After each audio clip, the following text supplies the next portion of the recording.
Capítulo 4. Ante amigos y enemigos. Como primer punto, Cárdenas ante las empresas, la ley de expropiación.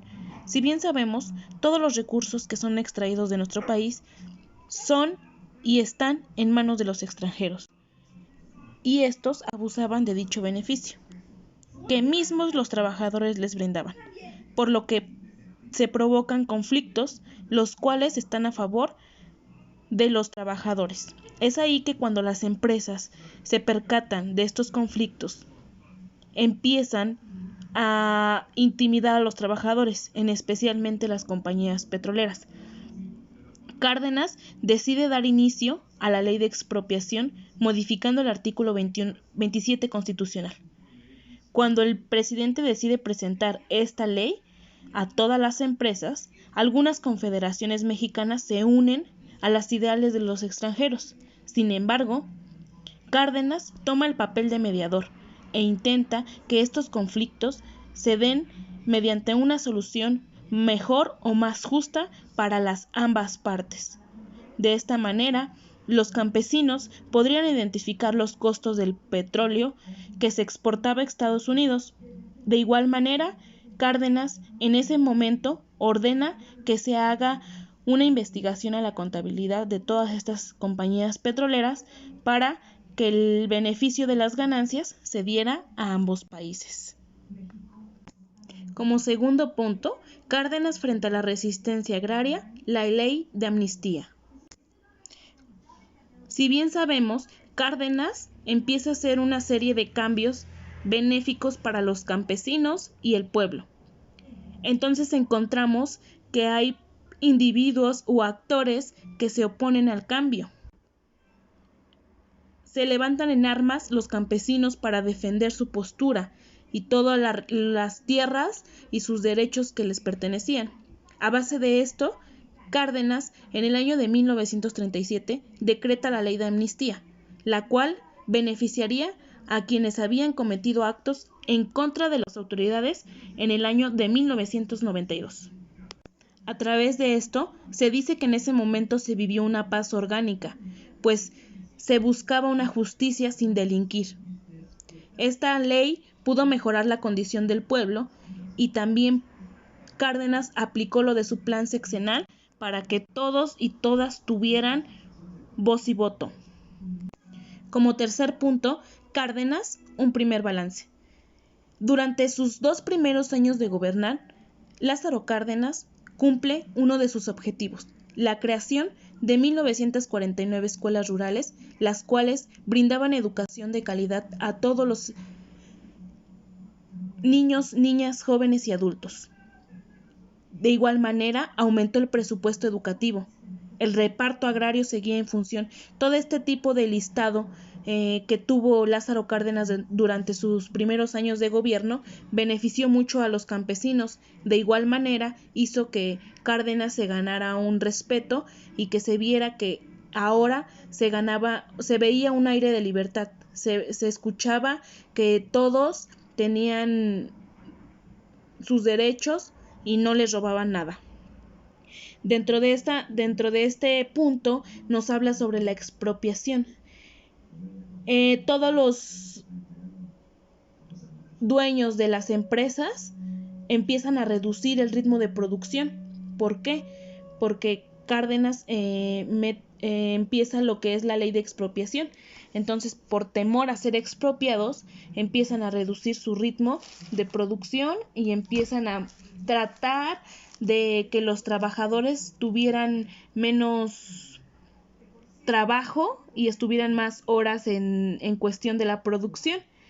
Y de acuerdo a esto, por el desabasto se elevan precios.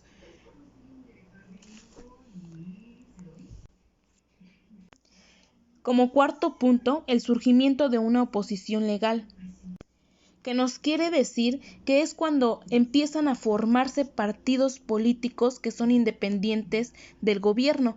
Cuando ocurre el registro electoral del año de 1937, estos grupos, estos pequeños partidos políticos que no tenían un auge aún en ese tiempo, empiezan a crear alianzas. para poder ser susceptibles para entrar al registro electoral. De esta manera se pudieron sobrevivir ante este proceso, puesto que las organizaciones o estos grupos no tenían o carecían de esta fuerza para enfrentar al gobierno. Un ejemplo es el Partido Socialdemócrata, que se vuelve como centrista, que nos dice que busca que el gobierno y el pueblo sea una mejor sociedad, pero a través de varios partidos que intentan incorporarse al registro electoral de Cárdenas, Cárdenas se percata de que no tienen ideas claras y que no tienen la certeza para poder estar colaborando en su régimen cardenista, por lo que rechaza a varios partidos políticos. Posteriormente viene el quinto punto, el cual pertenece a las fracturas en la unidad obrera. ¿Con esto qué quiero decir? Dentro de este apartado nos comenta que los obreros entran en un proceso o empiezan a sentirse incapaces de resolver sus propios conflictos. Como bien sabemos, los trabajadores hacen asambleas sindicales en donde se llegan a acuerdos. Estas asambleas o estas acciones unitarias deben de contar con la aprobación de todos los que se encuentren en dichas asambleas. Si no, pierden ciertos beneficios que les brindan este grupo de trabajadores. Cuando se empiezan a realizar este tipo de asambleas para que se den solución a los conflictos que tienen los obreros, se percatan de que hay personas que están aliadas con el comunismo. Estos comunistas intentaban romper la unidad de trabajadores, querían que no hubiera paz dentro de ellos y empiezan a provocar mucho más conflictos entre mismos trabajadores. Sindicatos que se encontraban en el grupo de trabajadores mexicanos empiezan a desapartarse de ellos y ahora se ponen en contra de este grupo que fue creado con anterioridad. Finalmente, en el 6º Congreso del Partido Comunista Mexicano, nos comenta que los comunistas tienen cierto orgullo, puesto que ellos con voz y alzados en armas dicen que ya no serían solamente un pequeño grupo como solían serlo, ahora pasarían a formarse como un verdadero político, a pesar de que solamente contaban con 12,000 miembros.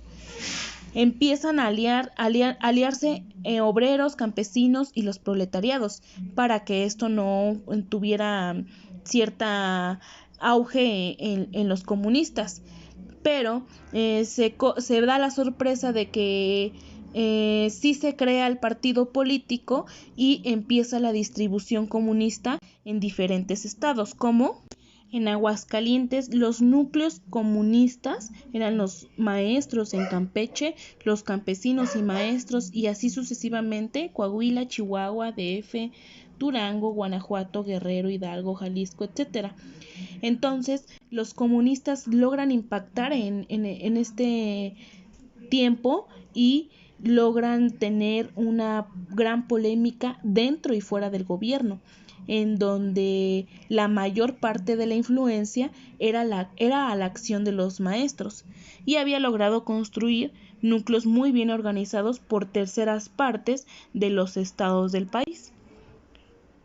Lo que se tenía el objetivo era saber si la Revolución Mexicana seguía adelante o ésta retrocedía.